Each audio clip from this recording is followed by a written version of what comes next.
তবে এক বলে বলি এই কিশোরের হোম যাই বলো হোমে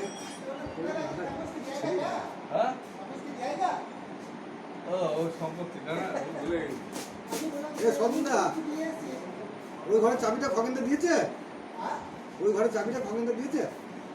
ওই ঘরের চাবিটা আর ডায়েরিটা তোমাকে তো দিয়ে দিলাম।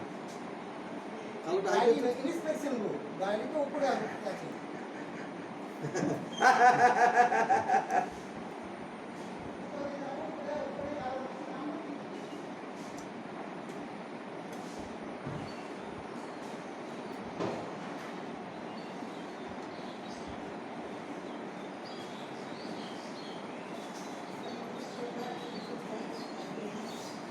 হ্যাঁ বলো দুবাই জামাটা বেশ ভালো কিনে নিয়েছি। কত দাম নিয়ে যায়? 150 টাকা একটু বড় হয়েছিল বলে একটু খাটিয়ে দিয়ে যাচ্ছি।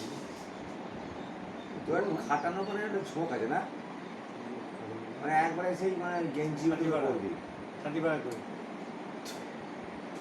বড় হয় নাই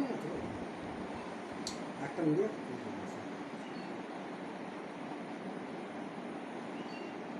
এই প্যান্টটা পিন্টুর কাছে কাটিয়েছিল। পিন্টু যখন দরকার পড়বে তুমি খাটিয়ে নি। এই কাঠি ছাড়া যেটা 10 বছর আগে তা বললো কোমরে যদি একটু ইয়ে হয় তখন বুঝলে এই খাটা দেখাতে এই কোমর মোড়া আজ প্যান্ট ছিঁড়ে গেল, আমি মরে গেল 5 বছর হয়ে গেল।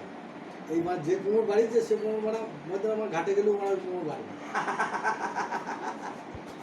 তাহলে অল্প কিনে দিলি না? বলে এরপর কি বলবো দাদা তার জন্য বের করতে দিই। তাহলে প্রতিপক্ষ কিনে দিবি, দেখি তোর কোমরে কি আর কাজে।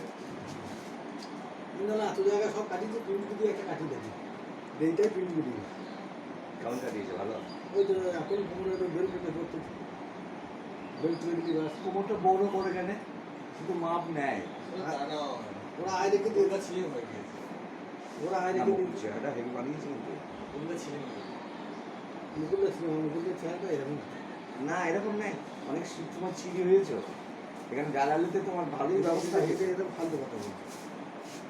আজ পর্যন্ত তুমি আজকে আমাকে ওজন মেপে দেখে নেবে, যদি 1 বছর বাদে তুমি আর আমার 500 ওজন বাড়াতে পারো আর তোমাকে আমি মিষ্টি খাই, মিষ্টি খাই।